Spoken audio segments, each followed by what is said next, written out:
वहीं से आदरणीय प्रधानमंत्री जी जनता जनार्दन को इस परियोजना को समर्पित करेंगे। आज की ये बैठक मुख्य रूप से जिन्होंने इतना बड़ा तोहफा हमारे देवी पाटन मंडल को और 9 जिलों को दिया है, उनके स्वागत के लिए, उनका आभार व्यक्त करने के लिए, उनका धन्यवाद करने के लिए हमारे गोंडा के सभी लोग वहां पर पहुंचे। उसी योजना रचना की दृष्टि से मैं यहाँ पर आया हूँ। एक तरफ आप विकास की बात करते थे, लेकिन अचानक फिर मंदिर खेलने लगे, आप कृष्ण जन्मभूमि की बात करने लगे। तो क्या विकास के दावे आपके सब खोखले थे जो आप मंदिर पे आ गए? सबका साथ, सबका विकास, सबका विश्वास, ये हमारा मूल मंत्र है। और भारतीय जनता पार्टी विकास, चतुर्दिक विकास और तेज गति के विकास, इसी पर चलते हुए पूरे भारत में नए भारत का नया उत्तर प्रदेश बन रहा है। तो मौर्य जी ने फिर किस जन्मभूमि की बात उठा दी? मैंने कहा जब सबका साथ, सबका विकास, सबका विश्वास, तो आपको ध्यान में रखना चाहिए कि सबका साथ, सबका विकास, सबके विश्वास में सांस्कृतिक राष्ट्रवाद भी आता है और उसमें सबके विकास, सबके विश्वास के लिए 7,500 मंदिरों पर योगी सरकार काम कर रही है इस समय। निश्चित रूप से हम लोग विकास के कार्यों को आगे बढ़ाते हैं और आज हम सरयू परियोजना पे बात करने के लिए आए हैं। और अगर आपको विकास क्या मायने समझ में नहीं आ रहा है तो मैं समझा नहीं सकता कि 14.5 लाख हेक्टेयर जमीन सिंचित करने वाली परियोजना जो 50 साल में पूरी नहीं हुई, उसको भाजपा सरकार, योगी सरकार ने पूर्ण करके किसानों को समर्पित करने के लिए जा रही है। इससे बड़ा विकास का कौन सा मॉडल आप देखना चाहते हो? अगर आपको या जिनको नहीं समझ में आता उनको समझना चाहिए कि मैं समझता हूं कि आजाद भारत की सबसे बड़ी परियोजना हम लोगों ने पूर्ण किया है, जो किसानों को समर्पित करने जा रही है। रही बात विकास के कार्यों की, तो विकास का कार्य भाजपा बहुत अच्छे से कर रही है, उसके लिए आपको धन्यवाद। तो राहुल गांधी ने ट्वीट करके ये भी बताया है कि जब पीएम ने कृषि विरोधी कानून बनाने के लिए माफी मांगी तो संसद में बताएं कि उसका प्रायश्चित कैसे करेंगे। राहुल को पता ही नहीं किसान माने क्या होता है। राहुल गर्रा नहीं बता सकते, राहुल जो नहीं बता सकते, राहुल से मंगरेल पूछे तो नहीं बता सकते, कोदो नहीं बता सकते। राहुल को अगर जौ और गेहूं की बाल रख दीजिए तो अंतर नहीं बता सकते, बरसीन और सोया मेथी रख दीजिए तो बता नहीं सकते इसमें अंतर क्या है। वो किसानों की बात क्या करते हैं? आदरणीय प्रधानमंत्री जी ने किसानों के लिए अभूतपूर्व निर्णय लिया है और उसी के तहत प्रधानमंत्री कृषि सिंचाई योजना के तहत पूरे भारत के अंदर 5 साल में योगी सरकार ने 25 लाख हेक्टेयर जमीन सिंचित करने जा रही है। मैं समझता हूं इससे बड़ा उदाहरण भारत के किसी राज्य में। तो आपके नजरिए से राहुल गांधी बता क्या सकते हैं? मैंने अब पता नहीं क्या बता सकते हैं, राहुल से पूछेगा। लेकिन मैं इतना कह सकता हूं, किसानों के लिए अब तक आजादी से लेकर आज तक जो कुछ किया है भारतीय जनता पार्टी सरकार ने किया है। अगर आपको देखना है तो आप देख सकते हैं फसल बीमा योजना, जो 50% फसल नष्ट होने पर किसानों को लाभ मिलता था, उसको 33% नरेंद्र भाई मोदी ने किया। पहली बार किसानों को किसान सम्मान निधि नरेंद्र भाई मोदी ने दिया। पहली बार किसानों के लिए प्रधानमंत्री कृषि सिंचाई योजना नरेंद्र भाई मोदी ने लागू किया।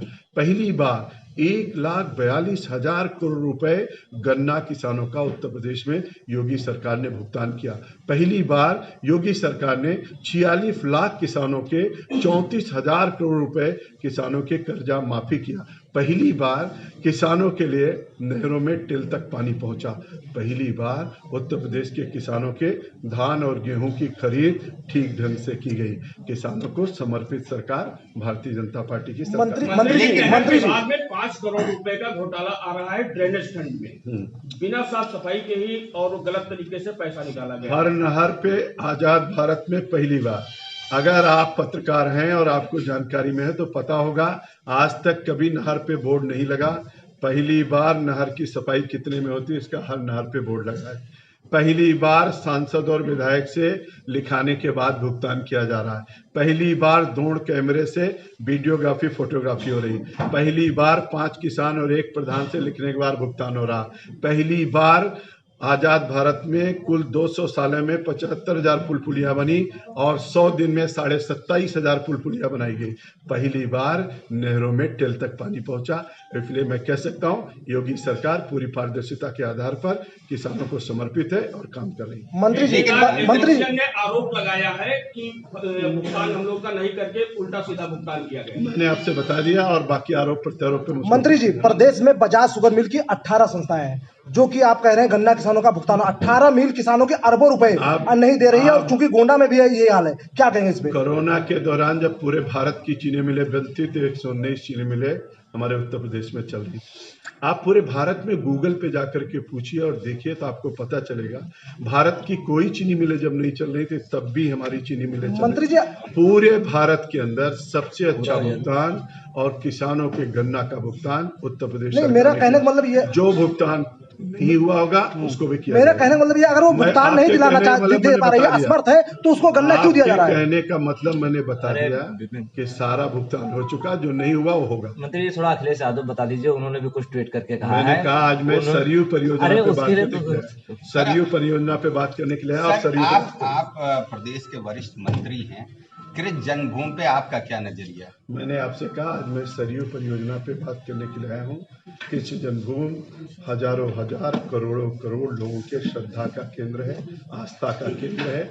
हम सब लोगों के लिए, मैं मानता हूँ कि मेरे जीवन के लिए सबसे बड़ा केंद्र है, और हम सब लोग जाकर के भगवान का दर्शन करते हैं और आशीर्वाद प्राप्त करते हैं। तो यानी अब उसके मुक्त कराने का वक्त आ गया है, आपका ये कहने का मतलब है? मैंने आपसे बता दिया कि जो होना वो बाबा करेंगे, भगवान करेंगे, भगवान कृष्ण करेंगे, और जो होना होगा अपने समय पर हो जाएगा। लेकिन मंत्री जी आप खुल के ये नहीं बता रहे हैं कि राम जन्मभूमि के बाद, सर मेरी बात आ जाए सवाल, सर राम जन्मभूमि के बाद अब कृष्ण जन्मभूमि की तरफ भाजपा बढ़ गई है। आप क्या चाहते हो?